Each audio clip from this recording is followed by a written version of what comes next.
Click করার জন্য আপনাদেরকে জানাই অসংখ্য ধন্যবাদ। আপনারা দেখছেন আপনাদের প্রিয় YouTube channel West Bengal DA salary. ইতিমধ্যেই ডিএ ছাড়ুন পেনশনভোগীদের জন্য দারুণ খুশির খবর। পেনশন নিয়ে বড় আপডেট, ভিডিওটি সম্পূর্ণ দেখবেন।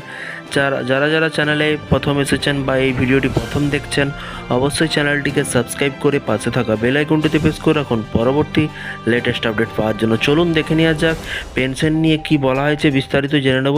ভিডিওটি সম্পূর্ণ দেখুন। এখানে বলা হয়েছে রিটায়ারমেন্টের পর কত টাকা পেনশন পাবেন, ঘরে বসেই করে নিন হিসাব। দেখতেই পাচ্ছেন এখানে কিন্তু বলা হয়েছে রিটায়ারমেন্ট মানে রিটায়ার্ড হয়ে যাওয়ার পরে কত টাকা পেনশন পাবেন আপনি ঘরে বসেই করে নিন হিসাব। চলুন দেখে নেওয়া যাক হিসাবে কি বলা হয়েছে।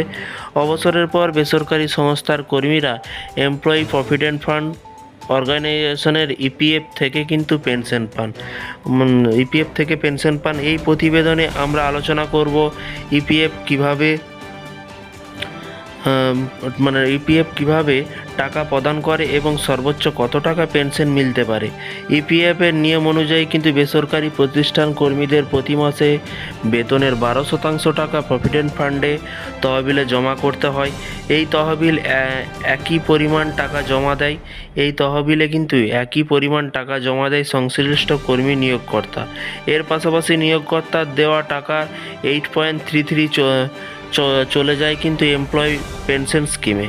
এই নিয়োগকর্তার দেওয়া টাকা 8.33% কিন্তু চলে যায় এমপ্লয়ি পেনশন স্কিমে। এর পাশাপাশি কি বলা হয়েছে, বলা হয়েছে বাকি 3.67% জমা পড়ে প্রভিডেন্ট ফান্ডে।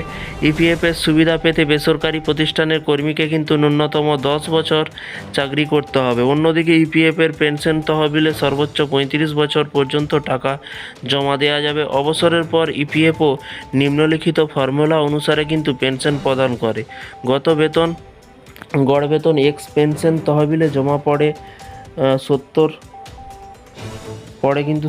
এখানে কিন্তু গড় বেতন সমান কর্মীর বেসিক পে ডিএ এবং পেনশন তহবিলে কিন্তু পড়া টাকা সমান কর্মীর ইপিএফ আবেদন মোট পরিমাণ। বিষয়টি বুঝতে পারছেন, যারা পেনশনভোগী আছেন তারা কিন্তু এই বিষয়টি বুঝতে পারবেন। পেনশন তহবিল জমা পড়ার টাকা সমান কর্মীর ইপিএফ আবেদনের মোট পরিমাণ। গড় বেতন 12 মাসের ভিত্তিতে গণনা করা হয়। বর্তমানে নিয়মে কিন্তু পেনশনযোগ্য এবং বেতন সর্বোচ্চ 15,000 টাকা ধার্য করা হয়েছে।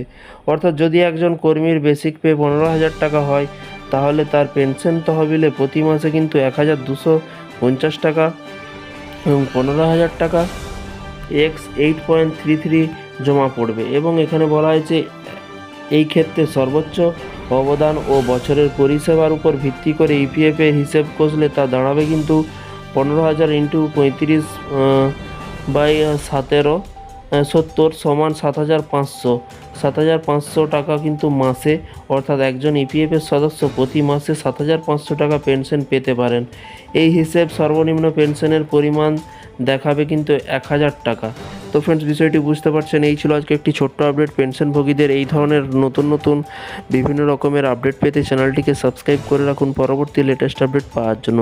স্থায়ী অস্থায়ী চুক্তিভিত্তিক কর্মচারী ডিএ বেতন বৃদ্ধি যোজনা প্রকল্প সমস্ত আপডেট এই চ্যানেল থেকে পাবেন, তাই চ্যানেলটিকে ফলো করতে ভুলবেন না। ভালো থাকবেন, সুস্থ থাকবেন এবং নিজের খেয়াল রাখবেন। আপনাদের কোনো মতামত থাকলে নিচে কমেন্ট বক্সে কমেন্ট করে জানাতে ভুলবেন না।